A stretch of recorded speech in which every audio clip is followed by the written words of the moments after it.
भगवान मेरी नैया तुझ पार लगा देना, अब तक तो निभाया है, आगे भी निभा देना।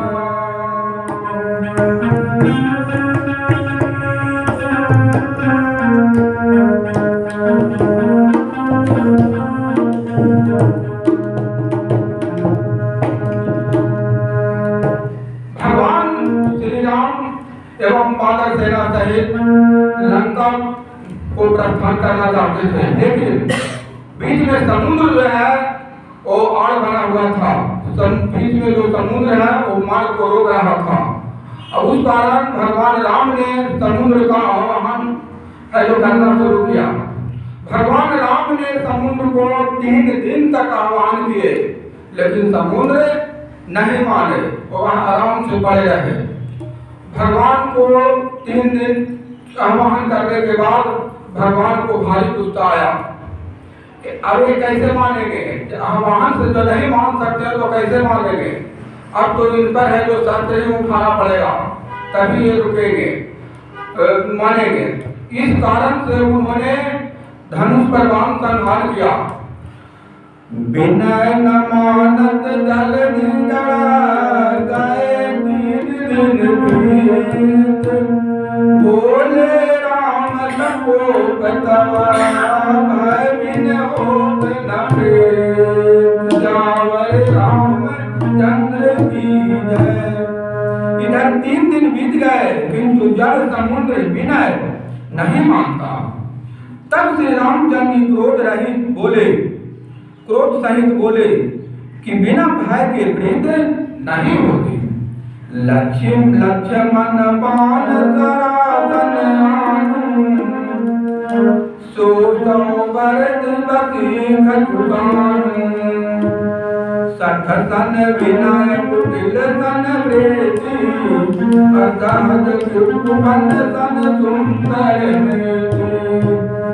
हे लक्ष्मण, धनुष बाण लाओ, मैं अग्नि बाण से समुद्र को सोख डालूं। मूर्ख से विनय और कुटिल के साथ प्रीति, स्वाभाविक कंजूस से सुंदर नीति उदारता का उपदेश है। मूर्ख से प्रीति तभी होगा जब उसमें डर पैदा होगा, ऐसे तो मानेगा नहीं। जब तक डर पैदा भय पैदा नहीं होगा तब तक मूर्ख ज्ञानी पुरुष नहीं समझ पाएगा, चाहे देवता हो चाहे कोई भी। तुलसीदास जी कहते हैं, ममता रत धन ज्ञान कहानी, अति लोभित धन विरत बखानी, क्रोध ही सम काम ही हरि का था, अवसर बीज बहे फल जाता। ममता में फंसे हुए मनुष्य ज्ञान की कथा, अत्यंत लोभी से वैराग का वर्णन, क्रोधी से सम शांति की बात और कामी से भगवान की कथा, उनका वैसा ही फल होता है जैसा ऊपर उसर में बीज बोने से होता है। अर्थात उसर में बीज बोने की भांति यह सब व्यर्थ जाता है।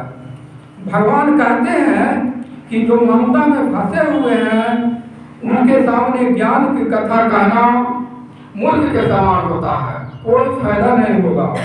दूसरा भगवान कहते हैं जो लोभी वैराग है, वर्णन क्रोधी है, जो कामी है, उसे भगवान की कथा कहा जाए तो उसको कुछ भी समझ में नहीं आएगा। ये भगवान बता रहे हैं वहां पर। जब उनका वैसा ही फल होता है जैसा बीज बोने से होता है, उसर में बीज बोने से होता है। आतक कहीं रघुपति जाप चढ़ावा, यह मत लक्ष्मण के मन भावा, सामने ऊपर विधि कराला, उठे उड़ अंतर ज्वाला। ऐसा कहकर रघुनाथ जी ने धनुष चढ़ाया। यह मत लक्ष्मण जी के मन को बहुत अच्छा लगा। प्रभु ने भयानक अग्नि बाण संधान किया, जिससे समुद्र के हृदय के अंदर अग्नि की ज्वाला उठ पड़ी, उमड़ पड़ी। लक्ष्मण जी को चाहते ही थे, लक्ष्मण जी को चाहते ही थे कि बिना धनुष से संहार किया, बिना ताकत दिखाए हुए समुद्र मानेगा नहीं। वो पहले भी बोल चुके थे, अब बोल रहे थे।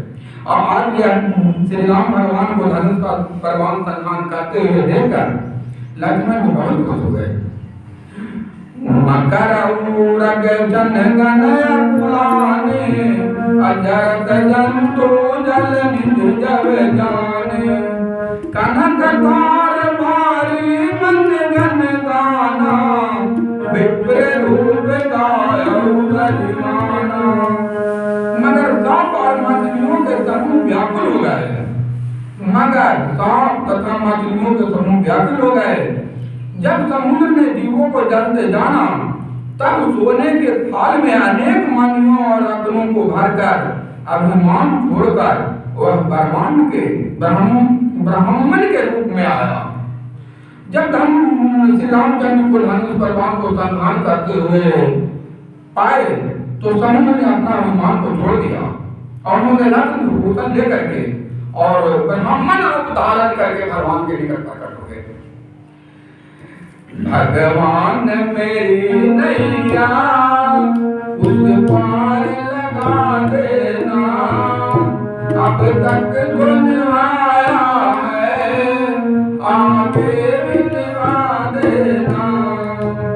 जो बाग लगाया है फूलों से सजा देना, अब तक गुनवाया है आगे मिलवा देना।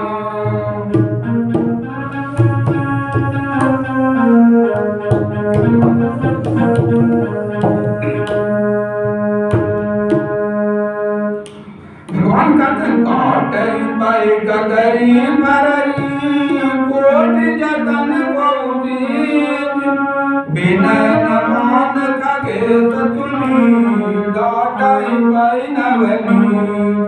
काकुचुंडी कहते हैं कि हे गरुड़ जी सुनिए, चाहे कोई करोड़ों उपाय करके सींचे, पर केला तो काटने पर ही फलता है। नीत विनय से नहीं मानता, वह डांटने पर ही झुकता है, संग रास्ते पर आता है। काकुचुंडी कहते हैं, गरुड़ जी से बता रहे हैं कि सुनिए गरुड़ जी, तो केला जो है बिना काटे हुए नहीं फलता है। जिस तरह से नीच व्यक्ति को बिना डांट के और बिना डर के, बिना भय के तो वह नहीं सुनता है। सभय सिंधु गहि पद प्रभुके, अक्षमनाद सवे अवगुण पेरे। गगन समीर अनल जल धरनी, आए कई नाथ साध जल करनी। समुद्र ने भयभीत होकर प्रभु के चरण पकड़कर कहा कि हे नाथ, मेरे सब अवगुण दोष क्षमा कीजिए। हे नाथ, आकाश वायु अग्नि जल पृथ्वी इन सब की करनी स्वभाव का ही जड़ है। भगवान मेरी नैया उस पार लगा देना, अब तक गुनवाया है आगे मिलवा देना। जो दूध मुंगे छुड़ा नहीं हमको मिला देना, अब तक गुनवाया है आगे मिलवा देना। भगवान मेरी नैया उस पार लगा देना। काकुचुंडी कहते हैं कि तब प्रेरित माया उपजाए, सृष्ट देव तब ग्रंथ निगाए। प्रभु आयु तेरी करत आई, तो तेरी भांति रह सुख लाई। आपको प्रेरणा से माई ने इन्हीं सृष्टि के लिए उत्पन्न किया है। सब ग्रंथों ने वही गाया है, जिसके लिए स्वामी की जैसी आज्ञा है उसी प्रकार से रहने पर दुख पाता है। यहाँ पर समुद्र कहते हैं कि भगवान और सारा सृष्टि तो आप ही तो उत्पन्न हुआ है, आप जैसा कहते हैं वैसा ही होता है, फिर इसमें क्या मुझ में क्या ताकत है जो मैं कर सकता हूँ, सब तो आप ही के द्वारा होता है। प्रभु बालक न मोह से कदनी मर जाता मुन तुम्हारी किन्नी, ढोल द्वार सुधर पसुनारी सकल तारण के अधिकारी। समुद्र कहते हैं, ये बहुत रोचक दोहा है। इसमें जो है यहाँ से विधानसभा से लेकर के पूरा भारत में, इस तरह से विदेश में भी हंगामा होता रहता है। ये बताया है कि जो समुद्र है जो कह रहा है भगवान के सामने प्रकट होके कि महाराज हम लोग तो मूर्ख है, भगवान हम लोग मूर्ख है, ढोल गवार शूद्र पसुनारी और सकल तारना के अधिकारी। जो ढोल है, ढोलक है, तो ढोलक बिना बजाए हुए आवाज नहीं निकलेगा। गवार ये है जो मूर्ख है, कुछ समझता नहीं है। शूद्र जो है शूद्र बुद्धि रखता है, छोटे छोटे बात के लिए लड़ाई झगड़ा करते रहता है। पशु है, पशु उसी तरह से है, उसको कंट्रोल में बांध करके नहीं रखा जाए तो पता नहीं किधर चल जाएगा। उसी तरह से नारी है, नारी के भी स्वभाव कभी कभी विचलित होते रहता है, नारी पर भी कंट्रोल रखना चाहिए। नारी भी कभी कभी अपना पति को असत कह देगी, कभी कुछ कह देगी, कभी कुछ कह देगी, मन पर कंट्रोल तो मन पर नहीं रख पाता है। इसीलिए यहाँ पर समुद्र ने ही ऐसा भगवान के सामने बोले हैं, जो अपने बारे में भी बोल रहा है कि भगवान हम मूर्ख हैं, हम अज्ञानी हैं। वही बोले ढोल गवार शूद्र पसुनारी सकल ताड़ना के अधिकारी। जो ढोल गवार शूद्र पसुनारी हैं, हम लोग भी गवार हैं, अभिमानी हो गए, समझ नहीं भगवान को पाए, इसलिए 3 दिन अपमान करने के बाद भी हमने प्रकट नहीं हुआ। भगवान हमको क्षमा कीजिए, हम लोग तो दंड के अधिकारी ही हैं, हम लोग तो ऐसे सुनेंगे नहीं। प्रभु प्रताप में जाप सुखाई अतिथि कटक न मोरी बड़ाई। प्रभु आज्ञा अबेला सुरीति गाई करे सोबे की तो तुम्हारे दुहाई। प्रभु के प्रताप से मैं सुख पाऊंगा और सेना पार कर जाएगी, इसमें मेरी बड़ाई नहीं है, मेरी मर्यादा नहीं होगी। यदि प्रभु की आज्ञा अबेल है, अर्थात आपकी आज्ञा बुलाना नहीं हो सकता, ऐसा बेल लाते हैं। अब आपको जो इच्छा लगे मैं तुरंत तो वही करूँ। सुनत विनीति वचन कहत कृपाल मुझुकाय, जेहि विधि उदरय कपित कटकूतात सोई कहु पाय। सियावर रामचंद्र की जय। समुद्र के अत्यंत विनती वचन सुनकर कृपालु श्री रामचंद्र जी ने मुस्कुरा कर कहा कि हे तात, जिस प्रकार बांगों की सेना पार उतर जाए वह आप उपाय बताओ। नाथ नाथ नल नील नल कपितय भाई अकलरिकाई सियास सफाई। तिनक पारद किए गिर भारे अतरिया जलधि पर ताप तुम्हारे। समुद्र ने कहा कि हे नाथ, नील और नल 2 बानर भाई हैं, उन्होंने लड़कपन में ऋषि से आशीर्वाद पाया था। उनके स्पर्श कर लेने से भारी भारी पहाड़ भी आपके प्रताप से समुद्र पर उतर जाएंगे। उस समय भगवान के कहने पर उन्होंने समुद्र बताते हैं कि भगवान नील और नल 2 बानर हैं, आपके सेना में नल और नील 2 बानर हैं, जो बचपन में साधु सत्संग ऋषि मुनियों का साथ खेला करते थे और खेलते खेलते उन्होंने ऋषि मुनियों से ज्ञान प्राप्त कर लिए थे। उनको आशीर्वाद मिल गया था कि तुम जिस पत्थर को छुओगे वह तैरना शुरू हो जाएगा, उड़ना शुरू हो जाएगा, चलना शुरू हो जाएगा, पहाड़ तक स्पर्श करते ही वह तैरना शुरू हो जाएगा। इस चलते आपके सेना में नल नील 2 बानर हैं, वो इसको बहुत आसानी से इस बांध को समुद्र को बांध करते हैं। मैं पुण्य उड़धर प्रभु पद प्रभुताई अकर बल अनुमान साई यही विधिनाथ परो निबानयो यही यह सूझ सुलोक दिवायो। मैं भी प्रभु की प्रभुता को हृदय में धारण कर अपने बल के अनुसार जहां तक मुझसे बन पड़ेगा सहायता करूंगा। हे नाम, इस प्रकार समुद्र को बंधाइए जिससे तीनों लोकों में आपका सुंदर दर्श गाया जाएगा। समुद्र कहते हैं कि हे प्रभु, अगर आप इस बांध को आप अपने इच्छा अनुसार हृदय में धारण करके आप इसको बांध देते हैं तो आपको तीनों लोकों में दर्श की प्राप्ति होगी। इसलिए समुद्र को बांधिए और इससे पार जाइए।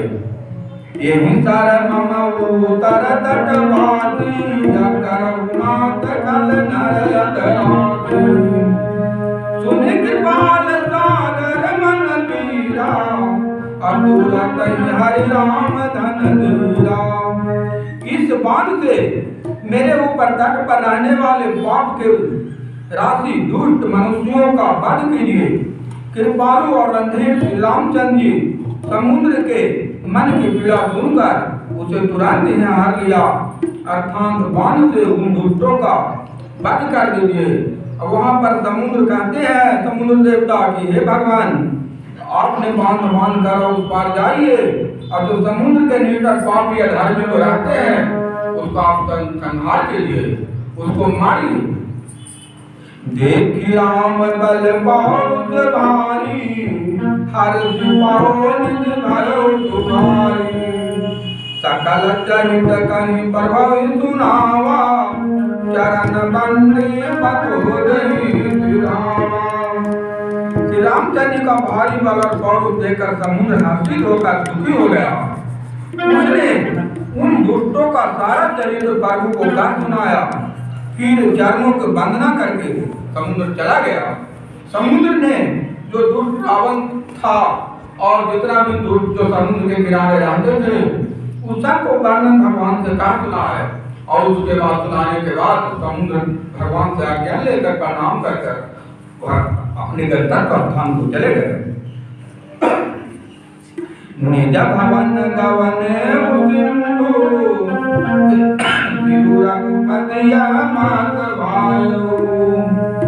यह चरित कलिमल जतामती दास तुलसी गायो सुख भवन संतय समन दवन विषाद रघुपुत गान तनी सकल आस भरोस गावै सुनि संकट मान। समुद्र अपने घर चला गया। श्री रघुनाथ जी के यह मात उनकी सलाह अच्छा लगा। यह चरित्र कलयुग के पापों को हरने वाला है। इसे तुलसीदास ने अपने बुद्धि के अनुसार गाया है। श्री रघुनाथ जी के गुण समूह सुख के धाम संदेह का नाश करने वाला और विषाद का दमन करने वाले हैं। अरे मूर्ख, मन तो संसार का सब आशा भरोसा लगाकर निरंतर इन्हें गा और सुन। सकल सुमंगलदायक रघुनायक तुम गान सादर सुनहि तरहि भव सिंधु बिना जल जान सियावर रामचंद्र की जय।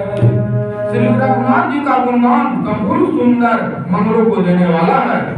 जो इसे आदर सहित सुनेंगे वे बिना किसी जहाज अन्य साधन के ही भवसागर से पार उतार जाएंगे। भगवान मेरी नैया उस पार लगा देना अब तक तो निभाया है आगे भी निभा देना। जो बाग लगाया है फूलों से सजा देना अब तक तो निभाया है आगे भी निभा देना। तो पुण्य सुधारत की हमको भी पिला देना अब तक तो निभाया है आगे भी निभा देना। मेरी नैया उस पार लगा देना। अब द्वार खड़ी तेरी, अब द्वार खड़ी तेरी, मुझे राह दिखा देना। अब तक तो निभाया है, आगे भी निभा देना। भगवान मेरी नैया उस पार